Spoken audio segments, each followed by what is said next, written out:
പൗരത്വ ഭേദഗതി നിയമം അറബിക്കടലിൽ എന്ന മുദ്രാവാക്യവുമായി LDFിന്റെ നേതൃത്വത്തിൽ പട്ടാമ്പിയിൽ നൈറ്റ് മാർച്ച് സംഘടിപ്പിച്ചു.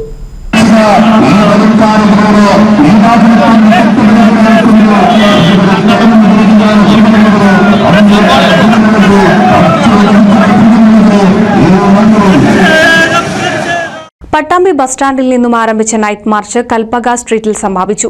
LDF സ്ഥാനാർത്ഥി A. വിജയരാഘവൻ ഉദ്ഘാടനം ചെയ്തു. സാമൂഹ്യ നവോത്ഥാനത്തിന്റെ ഒരുപാട് ഓർമ്മകളിരുമ്പുന്ന ഒരു സ്ഥലമാണ്.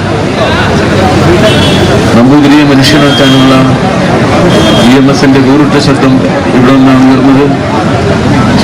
ദേശീയ സ്വാതന്ത്ര്യ സമരത്തിൽ തന്റെ വിദ്യാഭ്യാസം ഉപേക്ഷിച്ച് ബ്രിട്ടീഷ് ജയിലിലേക്ക് നടന്നു നീങ്ങാൻ EMS തീവണ്ടി കയറിപ്പോയ മണ്ണാണ്.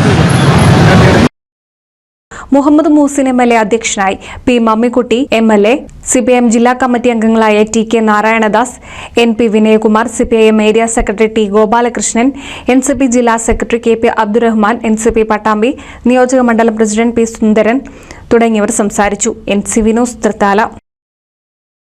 കുന്നംകുളം കക്കാട് ശ്രീ മഹാഗണപതി ക്ഷേത്രത്തിൽ ദ്രവ്യകലശവും ഉത്സവവും മാർച്ച് 14 മുതൽ 24 കൂടി. ദ്രവ്യകലശം മാർച്ച് 14 മുതൽ 17 വരെ. കൊടിയേറ്റം മാർച്ച് 17 രാത്രി 7:30. ഉത്സവ ബലി മാർച്ച് 22. പള്ളിവേട്ട 23. ആറാട്ട് മാർച്ച് 24 ഞായറാഴ്ച. ക്ഷേത്രോത്സവ കലാപരിപാടികളുടെ ഭാഗമായി മാർച്ച് 22 വെള്ളിയാഴ്ച രാത്രി 7 മണിക്ക് പ്രശസ്ത സിനിമാ താരം ലക്ഷ്മി ഗോപാലസ്വാമി അവതരിപ്പിക്കുന്ന നൃത്തം ആഘോഷം ഉണ്ടായിരിക്കും. ഏവരെയും ക്ഷേത്രസന്നിധിയിലേക്ക് സാദരം ക്ഷണിക്കുന്നു.